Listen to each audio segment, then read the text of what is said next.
الحمد لله الواحد القهار العظيم الغفار مقوم الليل على النهار تبصرة لأولي القلوب والأبصار. أشهد أن لا إله إلا الله وحده لا شريك له الملك الحق المبين، وأشهد أن سيدنا محمدا عبده ورسوله الصادق الوعد الأمين. اللهم صل وسلم وبارك على سيدنا ومولانا محمد وعلى آله وأصحابه المجاهدين الطاهرين. أما بعد، فيا أيها المؤمنون الكرام، أوصيكم ونفسي بتقوى الله، فقد فاز المتقون. قال الله تعالى في القرآن الكريم: أعوذ بالله من الشيطان الرجيم، يا أيها الذين آمنوا اتقوا الله حق تقاته ولا تموتن إلا وأنتم مسلمون. وقال أيضا: يا أيها الناس إنا خلقناكم من ذكر وأنثى وجعلناكم شعوبا وقبائل لتعارفوا إن أكرمكم عند الله أتقاكم إن الله عليم خبير.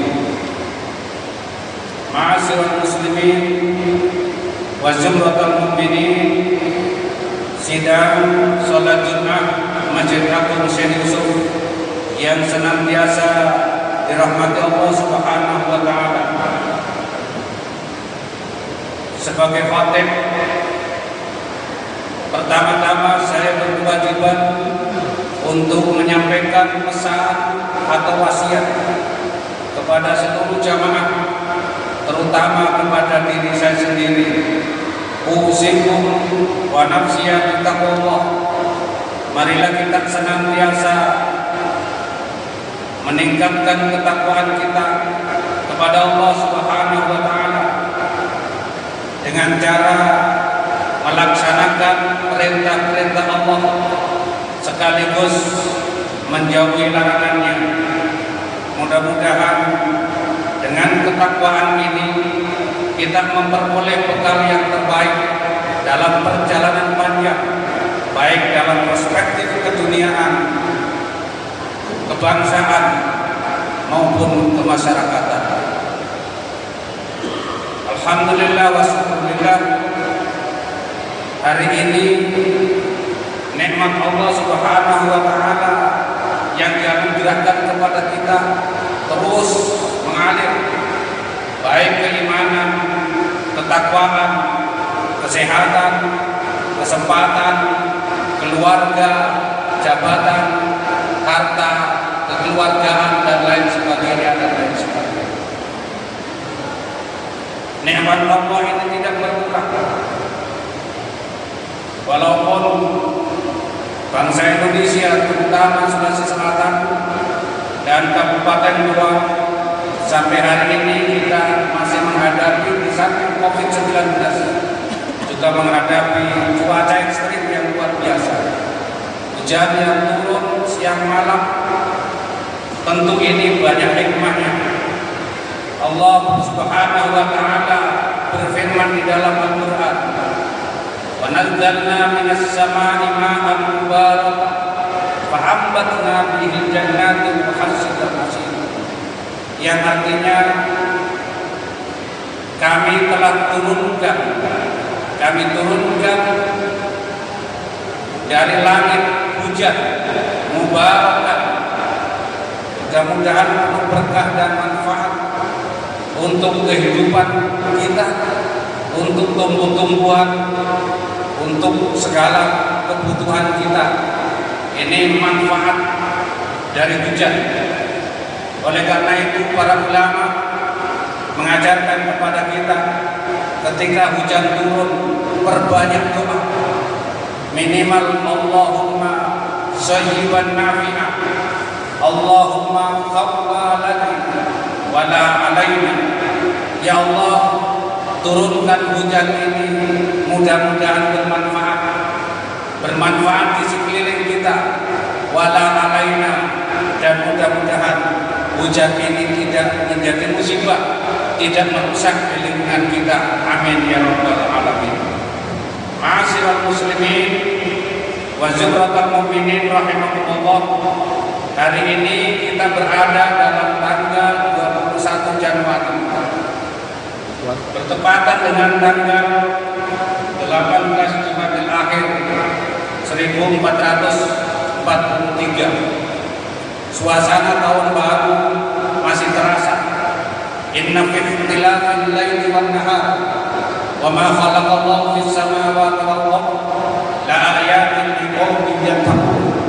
Orang-orang yang bertakwa, ada pelajaran baik ketika ada perubahan waktu, ada perubahan zaman, termasuk di dalamnya adalah perubahan tahun. Kita senantiasa berdoa, mudah-mudahan dari tahun ke tahun ada peningkatan yang lebih baik dalam berbagai perspektif, baik perspektif keimanan, ketakwaan, kesehatan, ekonomi, keamanan, dan lain sebagainya. Dalam konteks kebangsaan, tahun 2022 pemerintah Indonesia akan mencanangkan melalui Kementerian Agama dengan tahun 2022 menjadi tahun toleransi. Sekali lagi saya sampaikan bahwa pemerintah akan mencanangkan tahun 2022 sebagai tahun toleransi. Allah Subhanahu wa taala berfirman sebagaimana yang saya bacakan di dalam muqaddimah di dalam surah Al-Hujurat. Ya ayyuhan nas, inna khalaqnakum min dzakarin wa untha wa ja'alnakum syu'uban wa qabaila lita'arafu inna akramakum indallahi atqakum. Wahai manusia, sesungguhnya kami, kata Allah, menciptakan kalian dari laki-laki dan perempuan, kemudian menyebar menjadi bangsa-bangsa, menjadi suku-suku, lita'arafu, untuk saling memahami, untuk saling mengenal satu sama lain. Inna akramakum indallahi atqakum. Sesungguhnya orang yang paling bertakwa di kalian, orang yang paling mulia di sisi kalian adalah orang yang senantiasa bertakwa. Bangsa Indonesia ditakdirkan oleh Allah sebagai negara yang majemuk, negara yang plural dari berbagai aspek. Dari segi agama, hampir semua agama di dunia ada di Indonesia. Dari segi suku, ribuan suku. Dari segi pulau, dari segi bahasa, dari segi demokrasi, multi partai. Di dalam internal umat Islam ada ormas-ormas, ada Nahdlatul Ulama, ada Muhammadiyah, ada Wahdah Islamiyah, dan berbagai macam organisasi yang ada As'adiyah, ada Darul Da'wah Irsyad, yang satu sama lain memiliki ciri-ciri khas sendiri-sendiri. Di dalam rumah tangga kita ada berbagai macam karakter. Di dalam rumah kita ada karakter. Oleh karena itu dalam mengawal Indonesia untuk senantiasa bersatu, rukun damai, negara mencanangkan tahun toleransi. Toleransi itu artinya tasamuh di dalam Islam. Toleransi artinya saling menghargai, saling memahami, saling membantu. Tasamuh bahkan saling memudahkan. Tasawuf.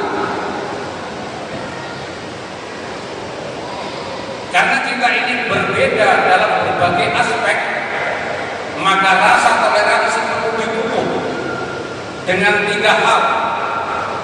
Untuk Untuk mewujudkan toleransi yang berkualitas, kita harus menyadari ada 3 hal. 1, meyakini adanya perbedaan. Ini sunatullah. Tidak ada orang satupun yang tidak berbeda, walaupun itu orang kembar. Orang kembar punya perbedaan, minimal bau keringat, sidik jari, atau gigi. Padahal disebut anak kembar. Apalagi kalau dalam hal jabatan, tingkat ekonomi dan lain sebagainya. Ada sebuah keyakinan bahwa Allah menciptakan perbedaan. Itu 1. Yang kedua, toleransi di dalamnya ada saling menghormati perbedaan.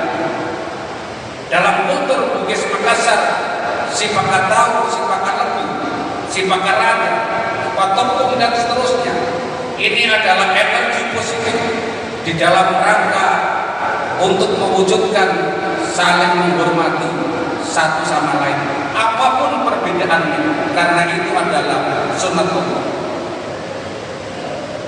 Dan yang ketiga adalah mudah-mudahan dengan 2 hal ini kita bisa bekerja sama di dalam perbedaan. Perbedaan adalah kualitas, perbedaan adalah potensi, perbedaan adalah khazanah, baik dalam kebangsaan maupun kemasyarakatan. Oleh karena itu, ma'asyiral muslimin wa zumratal mu'minin rahimakumullah, masyarakat Goa tentu masyarakat yang sudah menjunjung tinggi nilai-nilai toleransi. Ulama besar yang bukan hanya dikenal di Kabupaten Goa, tetapi dikenal hampir seluruh dunia adalah Syekh Yusuf Abdul Mahasin Tajul Fawadi Al-Makassar, seorang ulama besar, memiliki tingkat toleransi yang sangat tinggi sehingga perilaku fatwanya diterima oleh semua kalangan, bukan hanya di Goa, di Banten, di Aceh, di Makkah, Saudi, bahkan mendapat kehormatan yang luar biasa di Afrika Selatan. Ini adalah bukti bahwa ulama Indonesia, wabil khusus ulama Kabupaten Goa, mulai Islam masuk yang dibawa Datuk di Bandar, ketemu Awaluddin Islam, Raja Taluk keempat, kemudian dikembangkan Sultan Alauddin, dan seterusnya sampai tokoh-tokoh agama lagi menjunjung toleransi dan saling menghormati apapun itu perbedaannya. Tentu dalam akidah Islam, tentu dalam agama Islam, toleransi itu dibatasi hanya dalam batas muamalah dan akhlak. Akidah tidak bisa toleransi. Lakum dinukum waliyadin. Agamamu adalah bagimu agamamu dan bagimu agama. Dalam syariat, dalam ibadah tidak ada toleransi. Islam memiliki sholat, Islam memiliki zakat, Islam memiliki haji dan lain sebagainya. Tidak bisa dicampur satu sama lain. Tetapi dalam muamalah, dalam bermasyarakat dan dalam bernegara, toleransi harus didukung di dalam rangka mewujudkan Indonesia yang maju, Indonesia yang berdaulat, Indonesia yang berkepribadian, dan dalam perspektif gotong royong. Itulah negara akan hadir. Indonesia memang bukan negara Islam, tapi juga bukan negara ateis. Islam adalah negara, Indonesia adalah negara Pancasila yang berdasarkan ketuhanan yang Maha Esa. Negara hadir dalam aktivitas manusia, negara hadir dalam kegiatan warga negara. Kenapa? Karena posisi warga negara tidak bisa dipisah dari umat beragama. Kita hadir di sini, satu sisi adalah sebagai umat beragama melaksanakan sholat Jumat, tapi satu sisi juga sebagai warga negara. Oleh karena itu kita memakai masker, Kenapa pakai masker? Karena pemerintah mewajibkan untuk pencegahan COVID-19. Salah satunya adalah memakai masker, menjaga jarak, menghindari mobilitas. Ini adalah ketaatan kita kepada pemerintah sebagai warga negara. Oleh karena itu Allah Subhanahu wa taala berfirman, "Ya ayyuhalladzina amanu atiiullaha wa atiiur rasul wa ulil amri minkum." Wahai orang-orang yang beriman, taatlah kepada Allah, taatlah kepada Rasul, dan taatlah kepada pemerintah. Ayat ini menggambarkan bahwa dalam diri umat Islam ada umat beragama dan ada warga negara. Di samping wajib membayar zakat, wajib juga membayar pajak. Inilah kehebatan Islam, karena Islam memang al-Islamu dinun wa daulah. Islam adalah agama dan negara. Syukurlah Indonesia negara yang besar, tapi besar, negara yang multi agama, multi partai, tetapi rukun. Negara-negara hari ini luar biasa, ujian luar biasa. Alhamdulillah sekali lagi Indonesia rukun, damai, aman, tertib. Tentu pasti di dalamnya ada perbedaan mazhab, ada perbedaan pikiran, ada perbedaan pilihan. Ini adalah sunnatullah dan sunnatullah. Mudah-mudahan dengan khutbah ini, terutama kepada diri saya sendiri, mudah-mudahan menjadi umat beragama yang baik, sekaligus sebagai warga negara yang baik di dalam rangka menjaga Indonesia, mewujudkan masyarakat umat beragama yang soleh, umat beragama yang cerdas, umat beragama yang rukun, umat beragama yang unggul di dalam bingkai negara kesatuan Republik Indonesia. Barakallahu li wa lakum fil Qur'anil Karim wa nafa'ani wa iyyakum bima fihi minal ayati wa dzikril hakim. Wa taqabbalallahu minni wa minkum tilawata innahu was-sami'ul basir.